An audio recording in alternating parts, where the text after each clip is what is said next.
नमस्कार, मैं हूं निश्चित दुबे। आप देख रहे हैं कैपिटल टीवी की स्पेशल स्टोरी।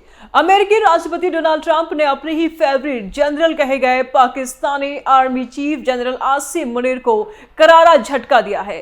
14 जनवरी 2026 को अमेरिकी स्टेट डिपार्टमेंट ने ऐलान किया कि 21 जनवरी 2026 से पाकिस्तान सहित 75 देशों के नागरिकों के लिए इमिग्रेंट्स वीजा यानी कि ग्रीन कार्ड परमानेंट रेजिडेंसी की प्रोसेसिंग अनिश्चितकाल के लिए पूरी तरह से रोक दी गई है। यह वही पाकिस्तान है जिसके साथ हाल ही में ट्रंप ने गर्मजोशी दिखाई थी। ऑपरेशन सिंदूर के बाद मुनीर ने व्हाइट हाउस में ट्रंप के साथ लंच किया। पीएम शहबाज शरीफ भी मिले थे। ट्रंप को नोबेल पीस प्राइज के लिए नामांकित किया गया था और ट्रंप ने मुनीर को फेवरेट जनरल तक कह दिया। लेकिन अब यहां पर पूरा का पूरा उल्टा होता नजर आ रहा है। ट्रंप की अमेरिकी फर्स्ट नीति ने साफ कर दिया कि दोस्ती की हदें होती हैं, दोस्ती की हदें हैं। इमिग्रेशन में कोई रियायत नहीं। यह फैसला पब्लिक चार्ज रूल के तहत है, जहां अमेरिका कह रहा है कि इन देशों के लोग अमेरिकी टैक्स पेयर्स पर बोझ बन सकते हैं, वेलफेयर हेल्थ केयर का फायदा उठा सकते हैं। नॉन इमिग्रेंट वीजा जिसमें टूरिस्ट बिजनेस पर कोई असर नहीं पड़ेगा, क्योंकि 2026 वर्ल्ड कप और 2028 ओलंपिक्स आने वाले हैं। लेकिन परमानेंट बसने का सपना अब पाकिस्तान का टूट चुका है। पाकिस्तान का ही नहीं, तकरीबन 75 देशों का अमेरिका में परमानेंट बसने का सपना टूट चुका है। भारत पर मेहरबान क्यों अमेरिका? ट्रंप प्रशासन में भारत को भरोसेमंद पार्टनर माना जा रहा है। IT, health care, skilled migration में सहयोग बढ़ेगा।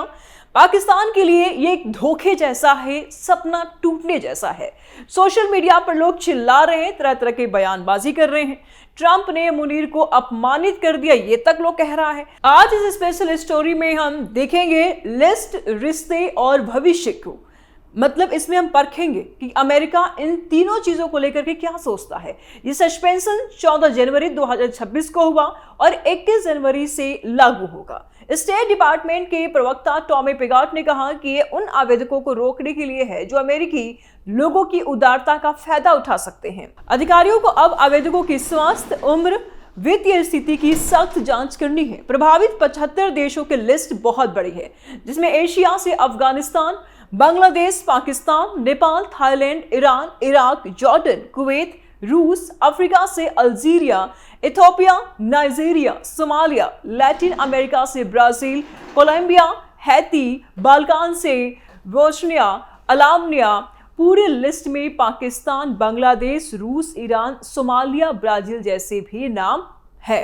अब ऐसे में सवाल ये भी उठ जाता है कि इस लिस्ट में पाकिस्तान शामिल क्यों है? पाकिस्तान से तो बहुत अच्छे संबंध है अमेरिका के। High overstay rate, visa fraud जैसे कई मामले आ चुके हैं। आर्थिक अस्थिरता पूरा विश्व जानता है। पाकिस्तान की आर्थिक स्थिति क्या है, किसी से छुपा हुआ नहीं है। सभी देशों में घूम घूम करके भीख मांगता है। ऐसे में कौन ऐसे देश के नागरिकों को अपने देश में भीख मांगने की अनुमति देगा? अमेरिका को पाकिस्तान से खौफ। अमेरिका पाकिस्तान को सिक्योरिटी पार्टनर मानता है, लेकिन इमिग्रेशन में रिस्क ज्यादा है। ऐसे में सवाल ये उठाता है कि जो अपने देश को सिक्योरिटी नहीं दे सकता, उसके देश में आए दिन बम फटते रहते हैं जिसके देश में, वह अमेरिका को कैसे सिक्योरिटी देगा? ऑपरेशन सिंदूर के बाद रिश्ते सुधरे थे पाकिस्तान और अमेरिका के, जहां भारत ने पाकिस्तान में आतंकी ठिकानों पर स्ट्राइक की। अमेरिका ने पाकिस्तान को सपोर्ट किया। मुनीर ट्रंप की मुलाकातें हुई लगातार, लेकिन ट्रंप की नीति व्यक्तिगत नहीं है, अमेरिका फर्स्ट की नीति है। ट्रंप ने 2018 में कहा था कि पाकिस्तान ने अमेरिका को झूठ और धोखा दिया है। उसामा बिन लादेन के बाद खटास आई और फिर भी हाल में मुनीर फेवरेट बने। लेकिन ये बैन दिखाता है कि सैन्य सहयोग अलग है, इमिग्रेशन अलग है। क्या अमेरिका को इस्लामोफोबिया है? अब सवाल ये उठता है कि क्या ये बैन सिर्फ इस्लामिक देशों पर है? जवाब है नहीं। रूस क्रिश्चियन देश है, ब्राजील, थाईलैंड बौद्ध देश है, उरुग्वे भी है इसमें शामिल। तो वजह आर्थिक गरीबी, अस्थिरता से वेलफेयर पर निर्भरता का डर है। ट्रंप की पहली टर्म का मुस्लिम बैन याद है आपको? शायद लोग इसी से जुड़ रहे हैं उस चीजों को। सुप्रीम कोर्ट ने सिक्योरिटी ग्राउंड्स पर मंजूर किया। अब यह पब्लिक चार्ज रूल आर्थिक है, लेकिन आलोचक इसे इस्लामोफोबिया कहते हैं। पाकिस्तान के लिए सदमा बड़ा है, यह हम समझ सकते हैं कि जिस तरह से पाकिस्तान जाकर के सट रहा था अमेरिका में, अमेरिका ने दूरी बना ली है। सोशल मीडिया पर पाकिस्तानी यूजर्स कह रहे हैं कि ट्रंप का धोखा, एक ने लिखा है कि फेवरेट जनरल को अपमान, और लेकिन ट्रंप समर्थक कहते हैं कि राष्ट्रीय सुरक्षा पहले है। भले ऐसे दोस्ती जाए भाड़ में, लेकिन पहली सुरक्षा जरूरी है।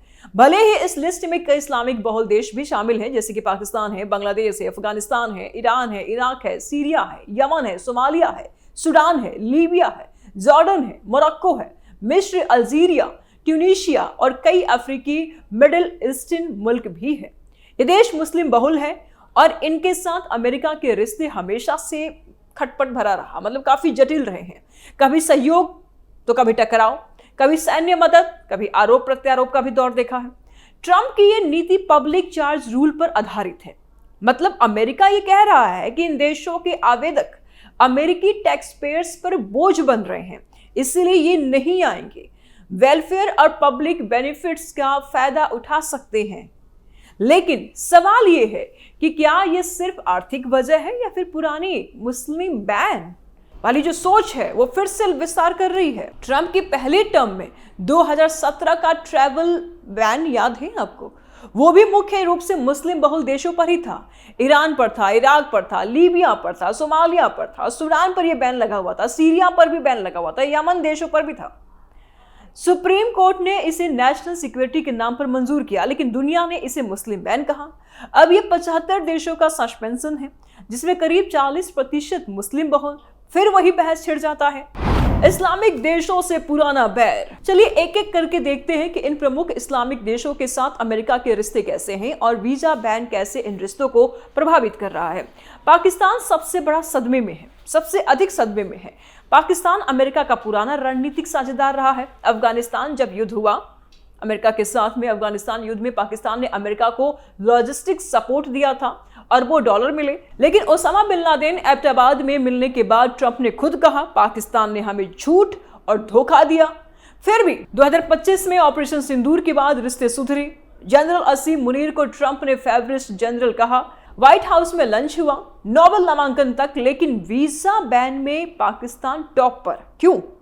क्योंकि हाई वीजा फ्रॉड भी पाकिस्तान ही किया है, ओवरस्टे रेट भी पाकिस्तान का ही है, आर्थिक अस्थिरता पूरा दुनिया जानता है पाकिस्तान का क्या स्थिति है इस वक्त। अमेरिका पाकिस्तान को काउंटर टेररिज्म में पार्टनर मानता है, लेकिन इमाइग्रेशन में कोई रियायत नहीं।